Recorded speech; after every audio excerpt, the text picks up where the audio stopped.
Katakan Muhammad, hai hamba-hambaku yang merasa banyak berbuat dosa dalam hidupnya dan berlebih dosanya terlampau banyak. Jangan simpulkan tak ada ampunan. Kata Allah, jangan putus asa dari rahmatku. Ketika rahmat diberikan dari cinta Allah, innallaha yaghfirudz dzunuba jami'a. Seluruh dosa yang kau kerjakan, aku ampuni, kata Allah.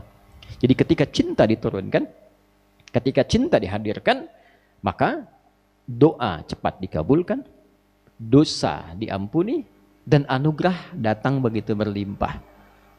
Hari-hari itu tibanya di 10 hari pertama di bulan Dzulhijjah, min hadzal ayyamil 'ashr, yaitu 10 hari pertama di bulan Dzulhijjah.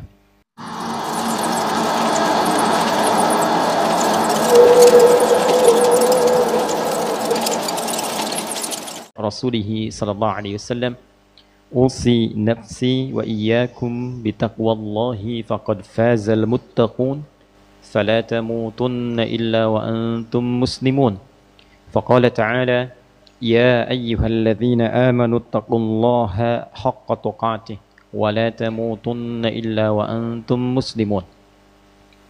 Hadirin jemaah Jumat rahimani wa rahimakumullah. Semoga Allah merahmati kita, melimpahkan kasih sayang tak berhingga kepada kita hingga kita kembali kepada Allah Subhanahu wa taala dalam keadaan diringankan hisabnya untuk mendapatkan rahmat Allah Subhanahu wa taala di akhirat kelak insyaallah. Kita bersyukur pada Allah Subhanahu wa taala diberikan kesempatan hingga detik ini untuk berkehidupan, beriman dan membuktikan keberimanan kita dengan menunaikan ibadah Jumat berjamaah. Semoga Jumat kali ini diberkahi dan dijadikan oleh Allah Subhanahu wa taala sebagai Jumat terbaik di antara sekian Jumat yang telah kita tunaikan. Hadirin, tanpa terasa Jumat ini menjadi Jumat terakhir di bulan Dzulqa'dah, bulan ke-11 tahun 1445 Hijrah. Bukan sekedar Jumatnya, boleh jadi juga akan mengantarkan kepada penanggalan terakhir di bulan ini yang akan mengantarkan kita kepada awal di hari baru, bulan baru, yaitu bulan Dzulhijjah 1445 Hijriah. Ada catatan menarik dari Al-Imam Al-Bukhari yang dicantumkan dalam kitab sahih beliau, nomor hadis 969. Yang catatan ini tersambung pada riwayat hadis sahih dari sahabat utama Abdullah bin Abbas radhiyallahu taala anhuma. Dari Nabi sallallahu alaihi wasallam satu kali beliau bersabda demikian, "Ma min ayyamin al-'amalu salihu fihinna ahabbu ila Allah ay min hadhihi al-ayyam al-'ashr." Qala aw qila ya Rasulullah wala al-jihadu fi sabilillah. Faqala Rasulullah sallallahu alaihi wasallam wala al-jihadu fi sabilillah illa rajulun kharaja bimalihi wa nafsihi wa lam yarji' min dhalika bi syai'. Rawahu al-Bukhari. Sahabat Ibnu Abbas radhiyallahu taala anhuma menyampaikan satu riwayat hadis pesan agung dari Nabi sallallahu alaihi wasallam kalau beliau bersabda satu kali, "Ma min ayyamin," tidak akan ditemukan perjalanan hari-hari, al-amalu salihu fihinna, saat amal soleh yang dikerjakan di hari-hari itu, ahabbu ilallahi, naik status menjadi sangat dicintai oleh Allah Subhanahu wa taala. Jadi bila kita menunaikan sholat di luar hari-hari itu, sholat kita benar secara rukun, ikhlas ditunaikan, maka berpeluang sholat kita diterima oleh Allah dan mendapatkan pahala, bekal untuk dibawa pulang ke akhirat. Tapi belum tentu sholat kita dicintai oleh Allah. Membaca Al-Quran di luar hari-hari ini Boleh jadi dengan keikhlasan mendapatkan peluang pahala. Satu hurufnya 10 kebaikan. Bila sholat ditunaikan sekali selesai 10, berjamaah dikalikan 27, bila datang ke masjid dapat lagi tambahan 25 kebaikan. Jarak satu ke dua, dua ke tiga, demikian seterusnya, itu setidaknya 500 tahun jaraknya. Bila ditunaikannya di luar hari-hari tadi, pahala untuk membaca Al-Quran setiap hurufnya 10. Bila berlatih dengan sungguh-sungguh dari yang tidak bisa mengucap terbata-bata, 2 kali lipat pahalanya, bisa 20 potensinya setiap huruf. Jangan dihitung 1, 2, 3 terlalu sedikit. Melimpah untuk bekal kita kembali pulang ke akhirat. Tapi spesial di hari-hari ini, berubah amalan itu bukan sekedar melahirkan pahala, tapi naik status menjadi bacaan Al-Quran yang sangat dicintai oleh Allah Subhanahu wa Ta'ala. Berbeda antara diterima dengan dicintai. Diterima, amal yang dikerjakan, artinya segala yang kita lakukan dari amal yang baik itu mendapat ridha Allah, yang dengan itu satu, ada keberkahan, ada pengaruh amal itu pada kepribadian kita saat di dunia, dan melahirkan pahala yang dibawa untuk ke akhirat. Misal, berkahnya sholat itu membuat perilaku kita lebih baik. Inna sholata tanha 'anil fahsya wal munkar. Itu berkah, itu dunia.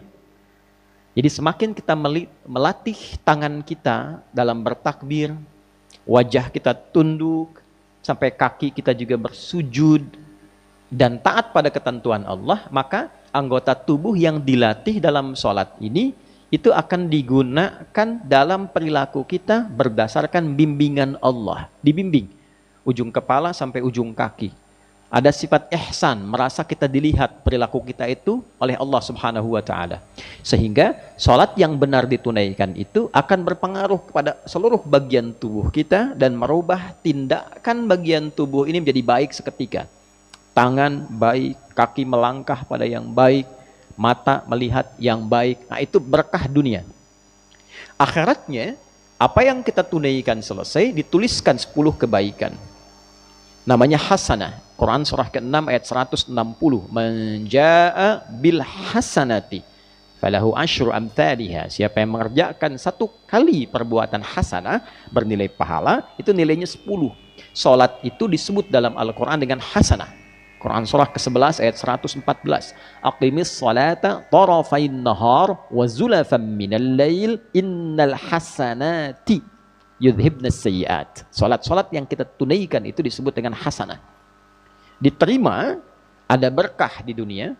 Jadi salat bila banyak pun ditunaikan dengan sunnahnya, tidak merubah perilaku yang melakukan itu menjadi lebih baik, itu pertanda belum berkah salatnya. Walaupun gerakan-gerakannya benar, bacaan-bacaannya fasih, tapi tidak merubah pelakunya menjadi lebih baik, artinya belum berkah, belum benar sepenuhnya. Ada kekhusyuan yang hilang, ada pemahaman yang tidak nampak di dalamnya. Nah, dicintai itu konsekuensinya tambah itu. Tambah dari yang tadi, bukan sekedar berkah, bisa mempercepat terkabulnya doa. Ada kisah yang ditampilkan dalam Al-Quran yang mustahil pun menurut manusia, tapi dipandang butuh ia saat di dunia, itu Allah bisa kabulkan. Contoh, istrinya Nabi Zakaria itu divonis secara medis, secara klinis, tidak mungkin punya keturunan secara medis. Satu, mandul. Yang kedua, monopos. Secara klinis tidak mungkin, secara medis mustahil. Tapi Nabi Zakaria bermohon kepada Allah agar hadirnya keturunan yang mewarisi sifat dakwah beliau, sehingga risalah itu dakwahnya tetap berjalan. Dan dengan ketetapan Allah dikabulkan. Atas takdir Allah dikabulkan itu. Kapan saat dikabulkannya? Saat beliau menyampaikan doa itu dalam sholatnya. Itu ada di Al-Quran surah ketiga. Misalnya Ali Imran di ayat 38 sampai 39. Hunalika da'a Zakaria rabbah. Qala rabbi habli min ladunka dzurriyyatan thayyibah. Innaka sami'ud du'a. Syahidnya ayat 39-nya. Fanadathul malaikatu wa huwa qa'imun yusalli fil mihrab. Annallaha yubashshiruka biyahya. Dijawab doa itu saat dalam menunaikan sholat, dipanjatkan, sholatnya belum selesai. Jadi ketika satu amalan dicintai oleh Allah, walaupun belum tuntas amalan itu dikerjakan, seketika itu bisa mempercepat terkabulnya doa. Walaupun belum selesai. Nabi Zakaria itu masih berdiri dalam sholatnya. Belum selesai sholatnya. Baru selesai doanya. Seketika malaikat datang menyampaikan berita gembira, Allah mengabulkan doamu, akan memberikan anugerah keturunan, bahkan namanya diberikan oleh Allah Yahya. Yahya. Disampaikan dalam sholat, sholatnya belum tuntas. Nah, kita pun menunaikan sholat. Dalam berdiri, dalam hadis qudsinya itu, ya, ditunggu mau minta apa kita kepada Allah. Idza qala al-'abdu alhamdulillahi rabbil alamin, ketika hamba berkata alhamdulillahi rabbil alamin, qala Allah azza wa jalla, Allah menjawab dalam hadis qudsi, athna alayya abdi, hambaku sedang memujiku. Wa idza qala al-'abdu ar-rahmanir rahim, tadi yang pertama hamadani abdi, yang kedua idza qala al-'abdu ar-rahmanir rahim, qala Allah azza wa jalla athna alayya abdi, hambaku sedang menyanjungku. Wa idza qala al-'abdu maliki yaumiddin, qala Allah azza wa jalla majjadani abdi. Kalau hamba berkata maliki yaumiddin, Allah menjawab hambaku sedang mengagungkanku. Wa idza qala al-'abdu iyyaka na'budu wa iyyaka nasta'in, qala Allah azza wa jalla hadza baini wa baina 'abdi wa li 'abdi ma sa'al. Ini perjanjian antara aku dengan hambaku. Kalau hambaku benar sholatnya sampai bacaan tadi, iyyaka na'budu wa iyyaka nasta'in, maka sekarang apapun yang dia minta aku kabulkan. Nah, jadi ada orang-orang yang dicintai oleh Allah, amalannya bukan sekedar saat ia mengerjakan benar sesuai rukunnya, ikhlas ditunaikan, melahirkan pahala. Lebih daripada itu, doanya cepat dikabulkan. Yang kedua, cinta Allah itu seketika bisa melahirkan ampunan.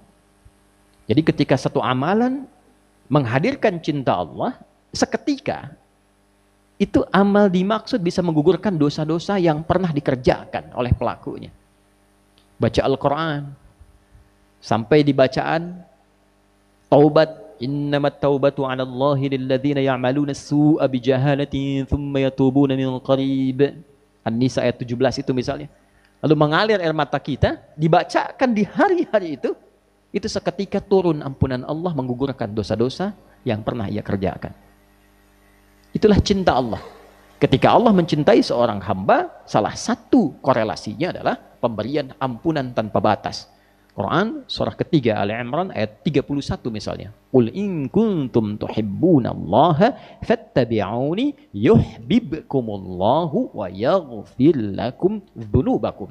Ketika Allah mencintai seorang hamba yang diberikan oleh Allah, wa yaghfir lakum dzunubakum, dan mengampuni dosa-dosa yang kalian pernah kerjakan, maka cintanya turun berupa rahmat.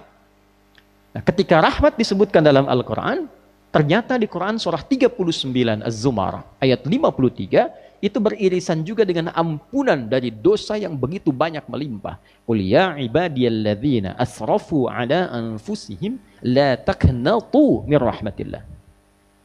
Katakan Muhammad, hai hamba-hambaku yang merasa banyak berbuat dosa dalam hidupnya dan berlebih dosanya terlampau banyak, jangan simpulkan tak ada ampunan.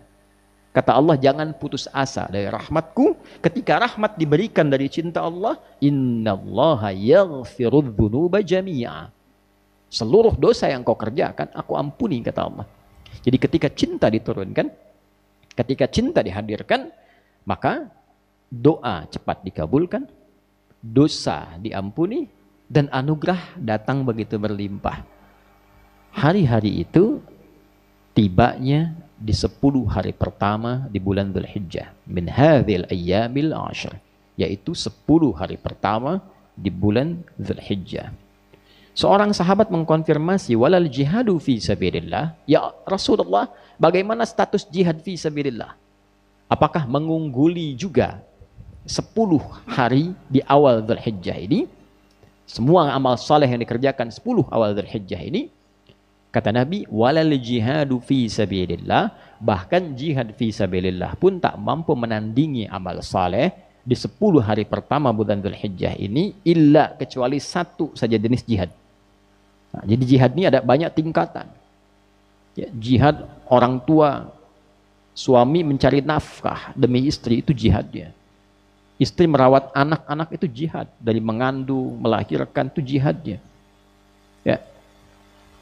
Guru mengajar pelajaran agama ikhlas supaya anaknya yang dia ajar itu dekat dengan Allah, itu jihad. Anak belajar, masuk sekolah di sini, belajar supaya kenal Allah, taat pada Allah, itu jihad. Bahkan turun ayatnya dalam suasana jihad. Quran surah 9 ayat 122. Saat banyak orang berjihad ke medan perang, medan militer, fisik, bela negara, bela bangsa, bela agama, saat yang bersamaan turun ayat yang mengklasifikasikan jihad itu pada dua nilai yang setara. Jihad yang dengan menggunakan fisik itu sama dengan jihad menggunakan pena. Wa ma kana al-mu'minuna liyanfiru kaffah. Tidak harus semua orang beriman pergi berjuang ke medan tempur semua, mengangkat senjata. Indonesia berada dalam ancaman, misal keluar resolusi jihad, keluar, kita bela itu dengan niat ibadah. Nah, itu bagian kewajiban dari agama kita. Bela bangsa, bela negara dengan niat kita beribadah pada Allah Subhanahu wa ta'ala, berbakti pada negeri, mengabdi dengan niat ibadah kepada Allah. Itu bagian dari agama. Nah, saat hal itu kemudian terjadi, nah, tidak semua keluar. Ada sebagian yang dia berjihad dengan penanya, dengan jurnalistiknya, dengan diplomasinya, dengan ilmunya. Sehingga ada keseimbangan antara di lapangan dengan nilai-nilai diplomatis. Nah, itu setara nilainya. Falaula nafara min kulli firqatin minhum ta'ifah liyatafaqahu fid din wa liyunziru qaumahum idza raja'u ilaihim la'allahum yahdharun. Ada sebagian kelompok orang itu mendalami agamanya, mengkaji lagi, menanamkan spirit, sehingga ketika prajurit-prajurit berjuang di medan laga, ia mendidik masyarakat-masyarakat itu untuk siap juga berjuang dengan ilmu yang sama, dengan semangat yang serupa. Itu sama nilainya. Tapi yang ini, yang tak bisa ditandingi adalah orang yang berjuang dengan hartanya, kharaja bimalihi wa nafsihi, dan dengan jiwanya, fisiknya, walam yarji' min dzalika bisyai', dan tidak membawa apapun kembali lagi dengan kedua hal tadi. Dia wafat, syahid. Karena itu berbahagia bagi Anda yang mengenakan seragam kebesaran, seragam bela bangsa, bela negara, dan niatkan untuk ibadah. Ketika ada panggilan bertugas sesuai ajal, misalnya wafat, itu diniatkan ibadah, syahid statusnya. Statusnya syahid dan tinggi itu nilainya. Ya, kita berbangga ini pakaian tentara kita itu hijau-hijau. Di surat Al-Kahf itu ada disebutkan orang berpakaian hijau-hijau diberikan anugerah melimpah oleh Allah di surga. Wa yalbasuna thiyaban khudra. Dia menggunakan pakaian hijau, diapresiasi dengan gelang-gelang emas, baju kehormatan, dan dipersilahkan menikmati hasil perjuangannya, tak ada lelah lagi, kesejahteraan bertambah, nikmat. Nah, itu diantara perjuangan. Nah, tidak ada tuntutan itu, maka Allah hadirkan semangat untuk meningkatkan amal saleh. Ramadan berlalu 30 hari. Setelah itu kadang kembali lagi ke asal mula. Mata melihat yang kurang baik lagi. Pikiran berpikir yang tidak baik lagi. Saat Ramadan tidak bertikai, setelah Ramadan saling bertikai. Sama muslim mencela, sama muslim menjatuhkan. Ya. Selesai Ramadan, korupsi marak lagi. Maka dihadirkan lagi untuk mengingatkan 10 hari. Seperti halnya orang-orang yang berhaji mendapatkan mabrur dari kata birrun, merubah menjadi lebih baik. Maka yang tidak berhaji diberikan kesempatan 10 hari berlatih beramal. Yang bila dikerjakan, amalan itu naik status dicintai oleh Allah Subhanahu wa ta'ala, yang dengan itu berpotensi doa cepat dikabulkan, dosa diampuni, perbuatan berubah jadi baik, dan bila sudah baik, mudah bagi Allah menitipkan apapun yang bisa kita jadikan sebagai bekal ibadah. Kalau ilmu, cepat diberikan. Kalau harta, cepat didapatkan. Kalau kedudukan, tidak perlu diraih dengan sogokan. Kalau tenaga, dia melahirkan keberkahan untuk melakukan apapun yang bermanfaat dalam kehidupan. Itulah 4 poin yang bisa kita dapatkan. Dan sebagai penutup, bila ingin melakukan satu amalan dan mengumpulkan jenis-jenis kebaikan, amal saleh, maka diantaranya ada amalan berupa puasa. Puasa bisa dilakukan dari hari pertama, bisa berturut-turut sampai hari ke-9. Hari 1, hari kedua, hari ketiga, demikian sampai hari ke-9. Hari ke-10 itu sudah hari raya. haram hukumnya puasa.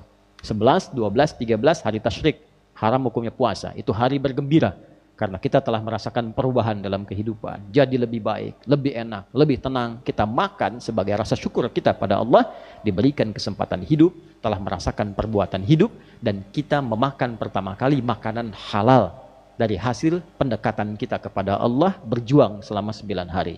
Mendekat untuk jadi lebih dekat, lebih mudah dikabulkan doa, lebih mudah untuk ibadah. Bahasa Arabnya disebut dengan kurban. Maka kita berkurban dalam arti berusaha mendekati Allah Subhanahu wa taala dengan amal soleh kita. Maka siapa yang mampu berturut-turut boleh 1 sampai 9 hari. Siapa yang ingin tanggal 1 puasa, tanggal 2 istirahat, tanggal 3 puasa, boleh. Ya, silahkan karena redaksinya memperbanyak. Yang belum pernah puasa 1 pun bisa banyak. Kalau sulit menunaikan, maka setidaknya tunaikan tanggal 9-nya. Dikenal dengan puasa Arafah, yang di Mekah wukuf berhaji, yang tidak berhaji puasa. Sama-sama merenung, sama-sama istighfar, sama-sama mengoreksi diri. Itulah sebabnya puasa Arafah bisa menggugurkan dosa yang pernah dikerjakan setahun yang akan berlalu, telah berlalu, dan juga mencegah setahun yang akan datang. Dosa-dosa kecilnya hilang, mencegah bukan berarti menjamin dosa setahun itu hilang, tidak. Mencegah kita berbuat dosa dari hasil perenungan dalam konteks kita ibadah di hari itu. Semoga kita diberi kekuatan untuk memuliakan 10 hari pertama di bulan Dzulhijjah yang akan kita songsong insya Allah. Bila tidak ada perubahan, esok hari akan kita masuki. Dan tahun ini bila tidak ada perubahan akan bersama-sama Idul Adhanya di Indonesia tanggal 10 Dzulhijjah.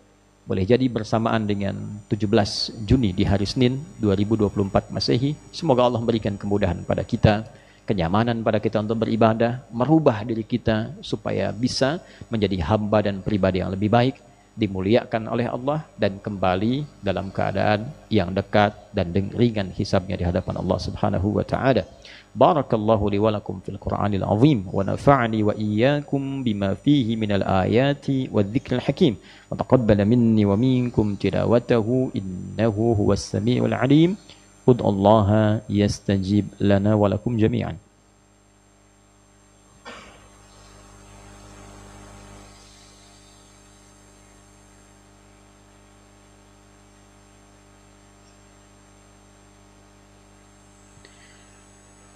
Alhamdulillah wassalatu wassalamu ala Rasulillah nabiyyina wa sayyidina Muhammad ibn Abdullah wa ala alihi wa sahbihi wa man walah. Nashhadu an la ilaha illallah wahdahu la syarika lah wa nashhadu anna Muhammadan abduhu wa rasuluhu alladhi la nabiyya ba'dah. Faya ibadallah usi nafsi wa iyyakum bitaqwallahi faqad fazal muttaqun fala tamutunna illa wa antum muslimun. Faqala ta'ala يا أيها الذين آمنوا اتقوا الله حق تقاته ولا تموتن إلا وأنتم مسلمون. وقال إن الله وملائكته يصلون على النبي يا أيها الذين آمنوا صلوا عليه وسلموا تسليما.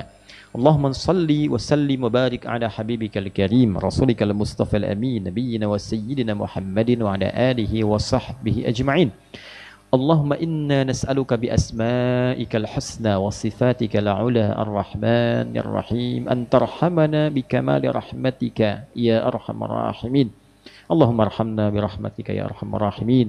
اللهم ارحمنا بنور القرآن يا أرحم الراحمين ونور حياتنا بنور القرآن يا رب العالمين واجعل القرآن صحيبا لنا في الدنيا ونورا لنا في الآخرة ونورا لنا في البرزخ وشفيعا لنا يوم القيامة يا أرحم الراحمين. اللهم ربنا لا تدع لنا في مقامنا هذا ذنبا إلا غفرته ولا هما إلا فرجته ولا دينا إلا قضيته ولا مريضا إلا شفيته ولا حاجة من حوائج الدنيا والآخرة فيها لك رضا وفيها لنا الصلاح إلا قضيتها يا أرحم الراحمين. اللهم كرمنا في بداية ذي الحجة يا أرحم الراحمين، ووفقنا بالعمل الصالح يا رب العالمين، وكرمنا برحمتك يا رب العالمين. اللهم احفظ بلادنا أندونيسيا واجعلها بلدة طيبة وأنت ترضاها، واحفظ أمراءها يا أرحم الراحمين، واهدهم صراطك المستقيم ليخفف حسابهم يوم القيامة يا أرحم الراحمين. اللهم احفظ علماءنا واجعلهم مخلصين لك الدين، وحدنا يا الله وجنبنا من التفرقة. اللهم يا خير الناصرين، اللهم انصر إخواتنا في فلسطين، اللهم زد قوة المجاهدين في فلسطين، واحفظ المسجد الأقصى، وارزقنا الفرصة لنصلي في مسجد الأقصى قبل مماتنا يا أرحم الراحمين، واجعل أحياء مجاهدين في سبيلك وموتاهم شهداء، وألحقنا معهم في رحمتك مع الذين أنعمت عليهم من النبيين والصديقين والشهداء والصالحين، وحسن أولئك رفيقا. ربنا آتنا في الدنيا حسنة وفي الآخرة حسنة وقنا عذاب النار. وصلى الله على سيدنا محمد وعلى آله وصحبه أجمعين، وآخر دعوانا سبحانك اللهم ربنا وبحمدك نشهد أن لا إله إلا أنت نستغفرك ونتوب إليك، والحمد لله رب العالمين. عباد الله، إن الله يأمر بالعدل والإحسان وإيتاء ذي القربى وينهى عن الفحشاء والمنكر والبغي يعظكم لعلكم تذكرون، ولذكر الله أكبر والله يعلم ما تصنعون. أقيموا الصلاة يرحمكم الله.